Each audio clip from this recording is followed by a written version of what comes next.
Welcome to Keeping Score. I'm Rick Horrow. Each week we bring you insights from the playmakers, deal makers, and rule makers in the world of sports.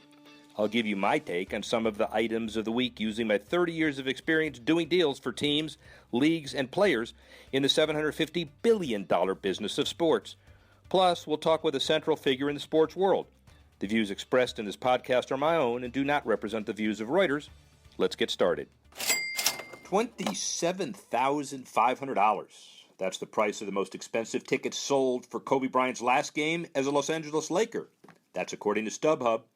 He didn't disappoint, dropping 60 points in a come-from-behind win. The performance overshadowing the Golden State Warriors, who at the same time were winning their 73rd regular season game to go along with just 9 losses, the best record ever. Now they try to repeat as NBA champions. We'll see if courtside seat for the finals top the rate paid to see Kobe's farewell. I doubt it. Back-to-back championships and maybe more for the Warriors. Kobe retirement once in a generation.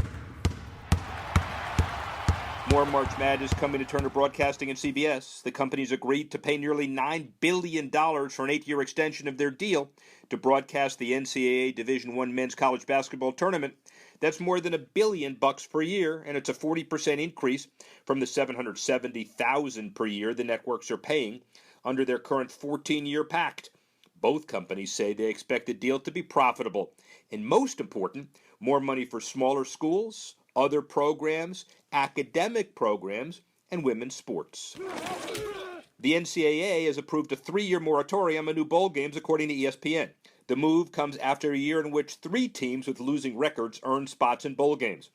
Arizona State University Athletic Director Ray Anderson expressed concern about these sub-500 teams making the postseason on the Keeping Score episode 26 back in December. The NCAA ruling affects 3 cities, Austin, Texas, Myrtle Beach, South Carolina, and Charleston, South Carolina, that were in the process of seeking NCAA certification to add bowls in 2016. More bowls certainly mean more revenues, more fan interest, and more regional economic impact, but someone has to draw a line somewhere. Now to analytics, technology, and sports. My conversation with Twitter Director of Insights, Jeff Ma. He was a member of the MIT Blackjack team in the 1990s, which became the subject of a book and a later Hollywood movie. Rick Horrow with Kevin Lewis. Oh, that's Bringing Down the House. Yeah. Right. No, with Ben Campbell. Oh, that's 21. So, obviously, Jeff Ma, many times emulated, probably never duplicated. Right. So, how do you feel being a movie hero? It was a fun experience. I don't know if I'm necessarily a movie hero, but certainly having the movie made about the sort of things that we did in Vegas was fun, and it's kind of fun to have your story told on the big screen. On the theory that not every Reuters listener understands what I meant by that opening, right. Talk a little bit about that. Yeah, so I was, a guy by the name of Ben Mesrick wrote the book Bring Down the House, and it was about the MIT Blackjack team, and sort of I was one of the central figures in that book. It's all about how we used math to beat the casinos by counting cards, by taking advantage of the fact that blackjack is a game with a memory, meaning what you see impacts what you're going to see. So if you track the cards as they come out, you can basically figure out what your odds are going to be going forward, and you can bet more when your odds are in your favor and bet less when they're not in your favor. Eventually the book got turned into a movie called 21, which Kevin Spacey was in, and I actually played a small starring role in. And the main central character, Ben Campbell, as you mentioned, was sort of based off of the experiences that I had. Were you a de facto consultant in addition to an on-screen star? I did spend some time on the set and helped talk through a few of the scenes early on. When the script was being written by a guy by the name of Peter Steinfeld, I actually helped out with it and gave him some ideas and inspiration, I think. Is Kevin Spacey a better blackjack player now because of the movie? I don't know. I mean, we had some fun times with the cast, more Kate Bosworth and those types of people. We took them out and taught them how to play. Are you allowed in Vegas casinos? No, I'm not allowed to play. Well, I'm allowed in the casinos. I'm just not allowed to play blackjack anywhere. Yeah. Director of Business Insights for Twitter is what I really want to talk about as well. Mm-hmm. Obviously, the story of Twitter defies traditional analysis and is incredible. So where's it been, and in general, where are you helping it go? Yeah, so Twitter acquired my company, 10Xer, about a year ago, and I've been working there for the last year. My role as Director of Business Insights is basically running a group of really smart data scientists to try to understand Twitter and how it's growing and how we can keep it growing or continue solving some of the problems that the company faces using data at the core and helping the company make really good data-driven decisions on the strategy level. Can you tell historically the culture of the founders obviously permeates, and when you were acquired as well, is there a pressure to be one step ahead of the Facebook, Snapchat curve? Do you have this mentality that you're kind of the thought leaders in the space? I think that generally in Silicon Valley, like anyone that works in a situation like Twitter or startups, we're always trying to figure out where things are going, and we're always trying to grow. I mean, a company like Twitter, we need to continue growing both revenue and users, and so we're always trying to understand what are trends and what are things, and you know, Twitter's a phenomenon. I mean, people, you know, with 300 million users that use it, it's a phenomenon. Where does it go? That's too simple a question. But 5 years from now, for example, where do you envision Twitter to be?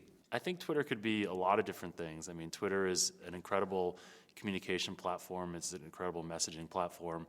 And the idea of a lot of things that are Twitter, the fact that it's very real time, it's also very public.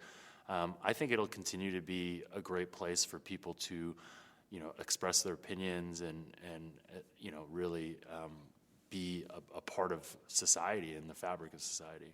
Is this a zero-sum game relative to free time consumption, in that we understand sports, that's we're here for conference, but it's reality TV and sports will be safe, but the whole on-demand world cannibalizes people's time relative to how they could be otherwise spending it.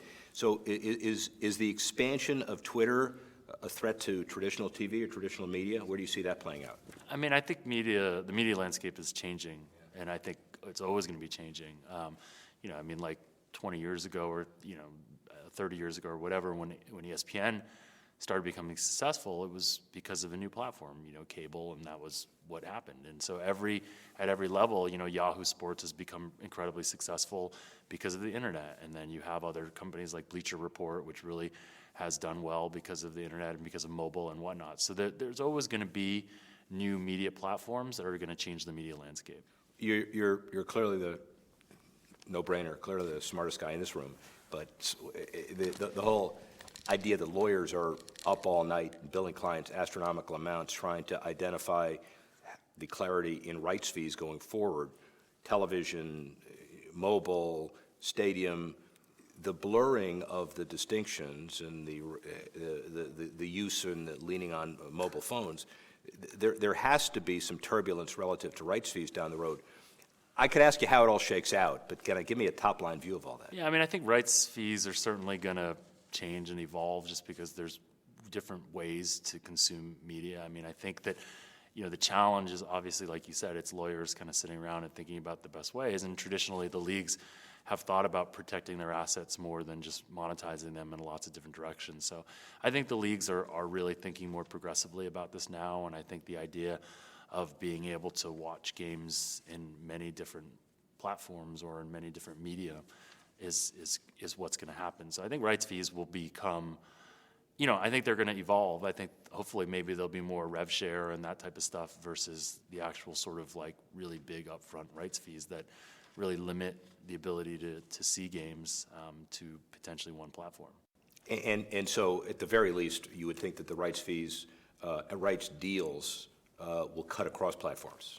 Theory. Yeah, I mean, like I said, I'm certainly not an expert in any of this, but I do think that the traditional way that leagues have looked at rights is not going to work going forward. So I think they're going to have to think a little bit differently about how they monetize their content. The bio says you have consulted or consult for the Blazers and the Niners. Are you calling plays for Kaepernick? What are you doing? I would tell them to run a lot if that were the case. It doesn't take you to do that. There are a lot of people who think that.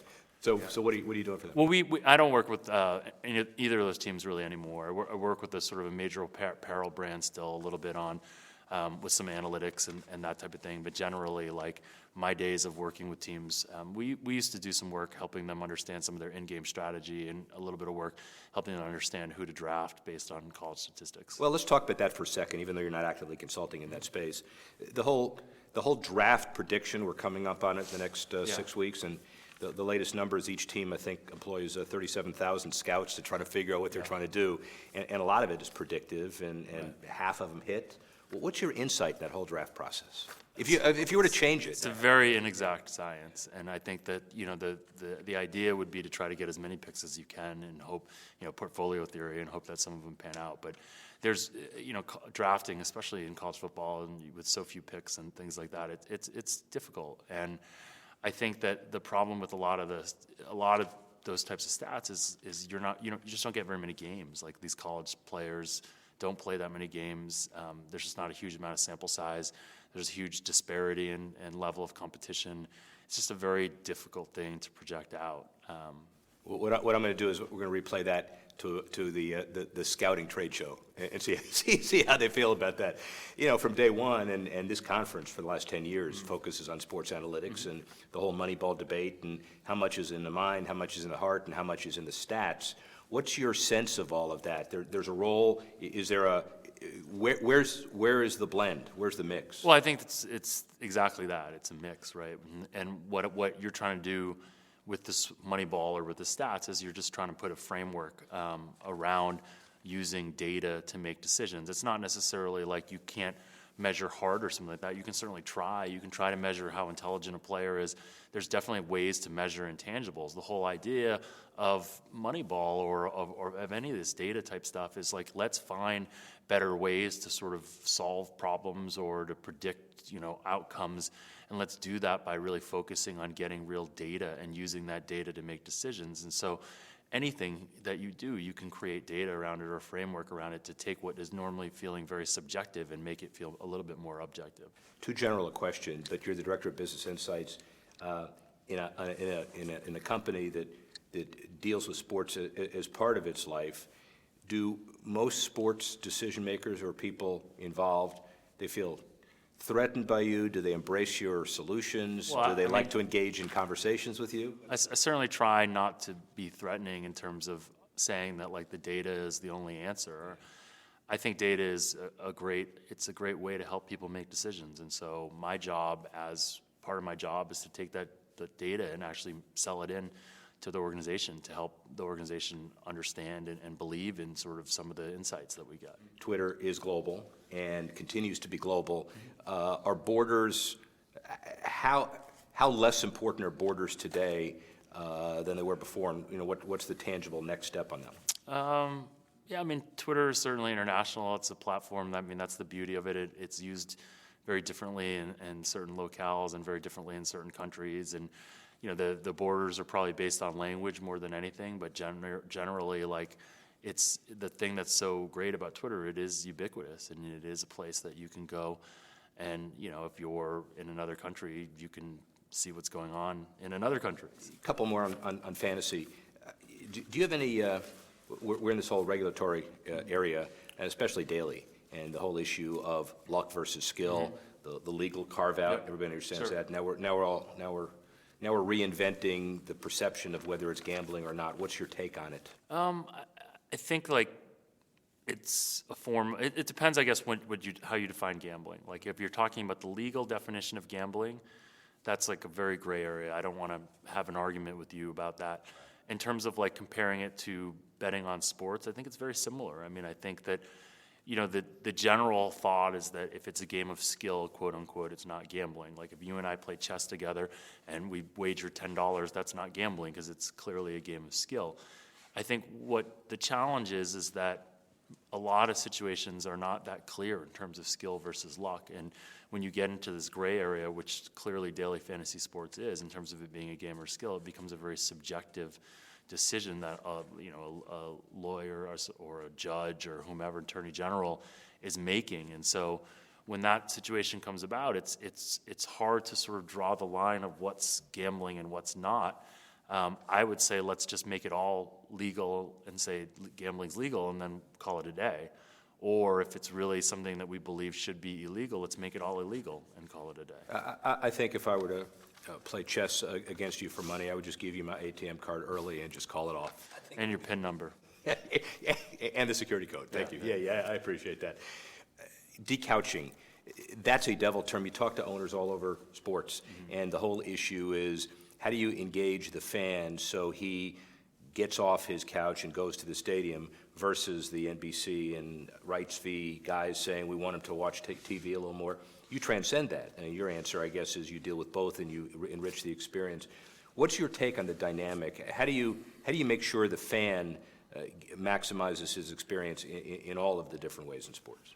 Yeah, it's a good question. I think that generally sports is, one of the last sort of un-TiVoable or un-DVR. I mean, it's like alive, and I think that it is a really important thing that the owners should be thinking about is the experience. I mean, like, why would I go to a game when I can sit on my couch with, beautiful HD television and be comfortable? And you're right, like that experience, certainly at Twitter, we think about the second screen experience, and we think about all the different things that you can do to interact with the game, whether it's, fantasy and that kind of thing. But yeah, I think that the actual game experience, the actual act of going, you've got to make it really easy. Parking's got to be easy, and getting there has got to be easy. The food's got to be good. The seats have got to be comfortable. You have to think about everything that is related to that game experience if you're an owner.